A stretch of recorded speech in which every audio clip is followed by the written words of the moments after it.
Seperti kita ketahui, persoalan ini sudah lama berlarut-larut tanpa penyelesaian, bahkan sampai ada yang dipenjarakan. Keadaan ini betul-betul menguras kewarasan kita. Sampai kapan drakor ini berakhir? Alur ceritanya berbelit-belit tak kunjung selesai, padahal cukup tuntut saja orang yang mempermasalahkan ijazah Pak Jokowi. Tapi masalahnya kalau mereka dituntut, Pak Jokowi harus membuktikan ijazah aslinya. Kalau sudah dibuktikan, selesailah drakornya. Berkumpul di kampus mereka dulu. Mereka adalah teman seangkatan Presiden Joko Widodo saat masih berkuliah. Teman-teman presiden ini kemudian ramai-ramai memamerkan ijazah kelulusan mereka. Sebagai warga negara Indonesia, tentunya kami juga berharap Pak Jokowi melakukan seperti yang dilakukan teman-teman Pak Jokowi. Mereka ramai-ramai disorot media memperlihatkan ijazah mereka. Mengenai rekan seangkatan kami, yaitu Bapak.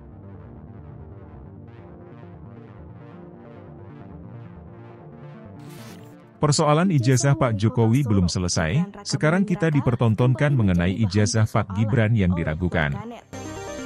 Orang nomor 1 di kota Solo itu dituding memiliki ijazah palsu. Tudingan tersebut dilontarkan oleh seorang warganet melalui cuitan di Twitter. Percakapan Pak Hersubeno Arif dengan Pak Rocky Gerung mengenai Pak Gibran.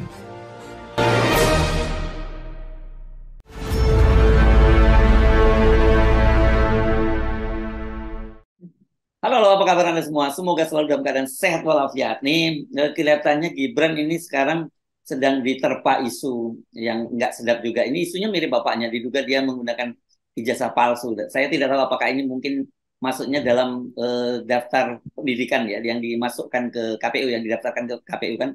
Meskipun syaratnya sebenarnya kan hanya SMA ya, Bung Rocky. Tapi di sini dia mengakui dia lulusan dari Sydney, dari Australia begitu, tapi banyak yang meragukan bahwa dia pernah sekolah di sana, dan diduga ini hanya semacam sekolah persiapan saja. Jadi dia sebenarnya ijazahnya SMA.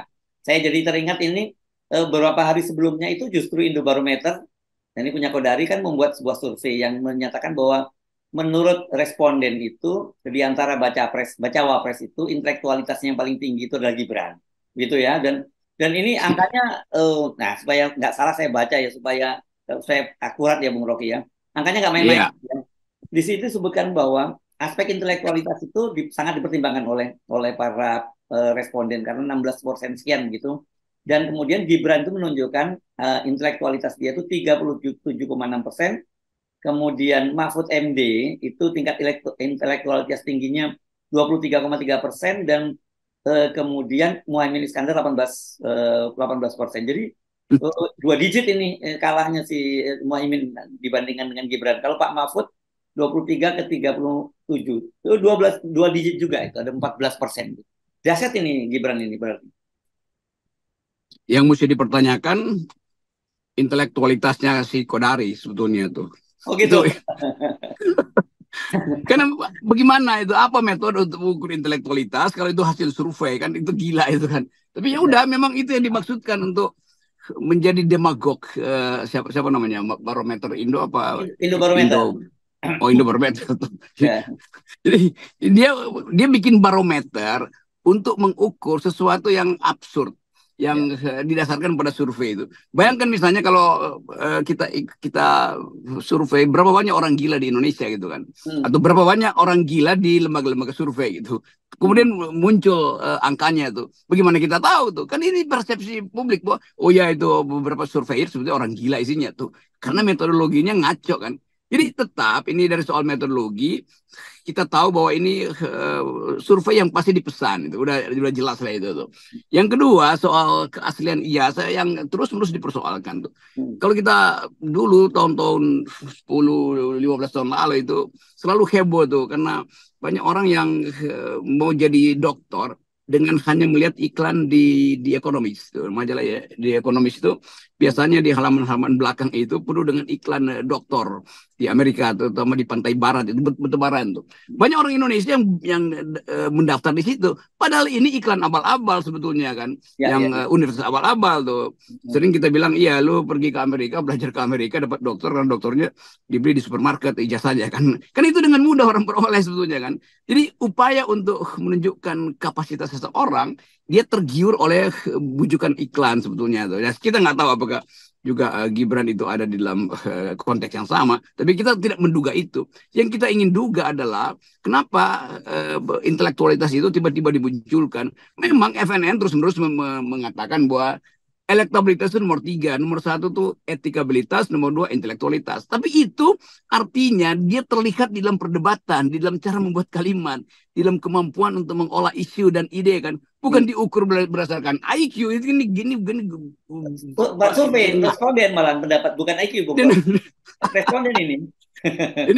Ini survei gila lah. Ada kita anggap aja nih Indobarometer memang IQ-nya jongkok tuh, sehingga mau survei hal-hal yang sebetulnya tangible justru ketika dipercakapkan. Ya orang dengan IQ bagus segala macam itu tapi nongkrong doang nggak bisa, bikin kalimat satu pun nggak bisa, ya bagaimana mau memimpin publik kan. Jadi itu intinya tuh, dan saya kira itu ya bagus juga kalau dikatakan bahwa Gibran lebih tinggi dari Mahfud dan lebih tinggi dari siapa?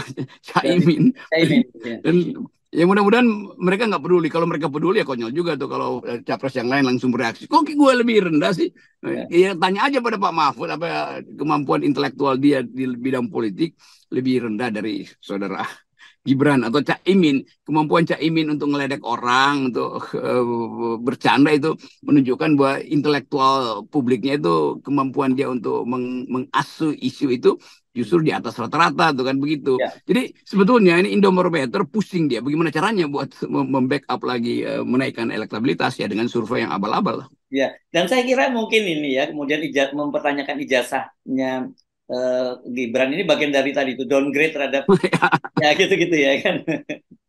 Ya itu justru umpan yang buruk kan di bidang tinggi intelektualnya, dan netizen mulai meragukan, maka mulai netizen lakukan verifikasi sendiri kan. Jadi terlihat bagaimana satu metodologi yang too good to be true. Nah, itu sama seperti judul di Ekonomis minggu ini, too good to be true itu justru menimbulkan pertanyaan ada apa, kenapa tiba-tiba disurvei soal intelektualitas dari anak presiden tuh. Lalu dihubungkan lagi tuh, oh ini memang satu keluarga memang tukang bohong sebetulnya soal ijazah. Kan akhirnya begitu timbul kesimpulan kan. Jadi memburuk juga. Jadi Indobarometer nggak mampu untuk mengantisipasi atau memitigasi konsekuensi dari memajukan satu soal yang sebetulnya absurd, itu mensurvei intelektualitas kan. Jadi sebetulnya ya Indobarometer yang menurunkan lagi elektabilitas saudara Gibran, karena pasti akan panjang nih urusan nih, dicari-cari betul apa memang tradisi memalsukan ijazah itu ada dalam dinasti yang bersangkutan kan. Dugaan-dugaan kita akhirnya meledak ke arah situ. Ya, apa mereka nggak sensitif bahwa soal ijazah ini juga jadi soal yang serius pada Pak Jokowi, dan sampai sekarang tuh prosesnya masih berlanjut loh gitu ya. Iya, dan publik masih menunggu loh ini Pak Jokowi ijazahnya benar apa palsu tuh. Kan nanti akan ada perdebatan lagi tuh. Di dalam upaya perdebatan itu atau di dalam konteks perdebatan itu muncul problem Gibran tuh. Lalu orang ambil satu paket. Oh ternyata benar tuh itu satu paket sebetulnya tuh cara berbohongnya kan. Kan ini merendahkan lagi cara kita menghargai tokoh-tokoh yang udah dinyatakan lolos sebagai calon presiden walaupun masih ada ganjalan di MK segala macam tuh. Jadi tetap Indobarometer ini karena konyol dia bikin menepuk air di dulang seperti jidat sendiri itu. Oke, ini kan memang saya kira begini ya. Dari satu sisi ini ya permainan dari para surveyor dan kemudian juga yang dibalas oleh para netizen gitu.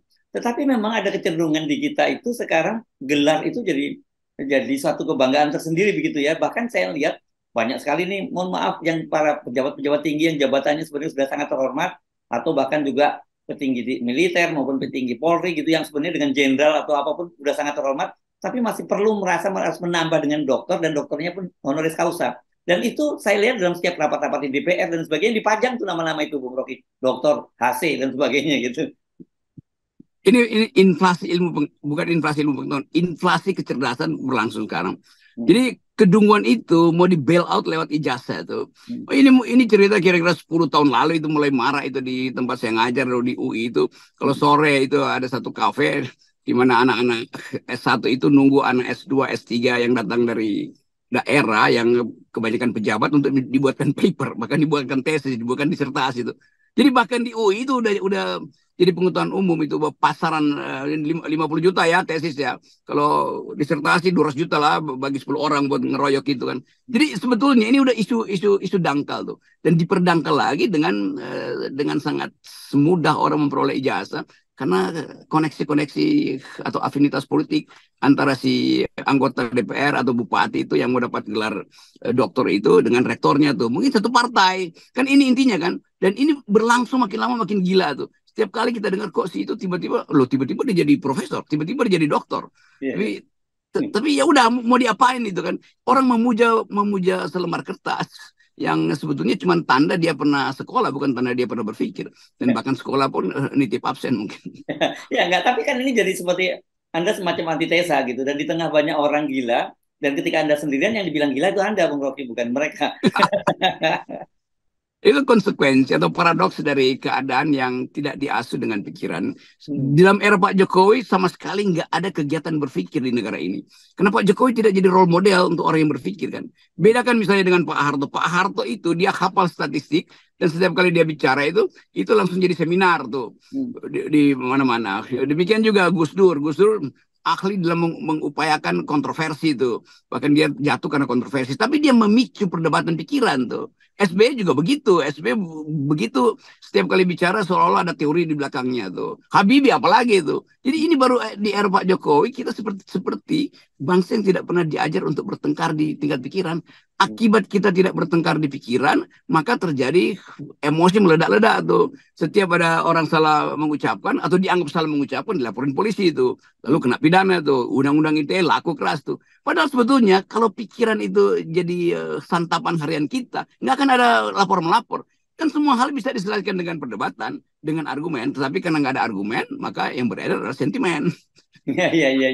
Oke, jadi saya kira sebenarnya dalam kasus Pak Jokowi, saya kira kalau kemudian Pak Jokowi kan disebutnya lulusan dari UGM, dan kita tahu UGM ini adalah salah satu universitas prestisius itu yang ada di Indonesia gitu, dan kita tahu juga banyak tokoh-tokoh yang cemerlang lahir di situ gitu ya, Bung Rocky. Jadi mungkin asal mulanya itu saya hanya menduga kok dengan lulusan UGM kok performanya seperti Pak Jokowi kan itu yang orang berpikir. Begitu juga dengan Gibran, saya kira sekarang kok sekelas lulusan dari Australia kok seperti Gibran ketika ngomong dengan wartawan saja seperti orang bingung gitu. Akhirnya orang verifikasi secara faktual di dalam real time ketika ada pembicaraan, ketika ada seminar, ketika harus memberikan sambutan, ketika berdiri di panggung dan harus mencari cara agar supaya kalimatnya itu tiba dengan ketajaman intelektual, nggak terjadi itu. Jadi sebetulnya ya mau palsu mau nggak palsu itu pembuktiannya di atas panggung tuh, dan itu artinya akan ada upaya untuk membackup beliau, entah Gibran, entah siapa itu, untuk tidak diwawancara secara lebih tajam oleh pers, kira-kira begitu kan.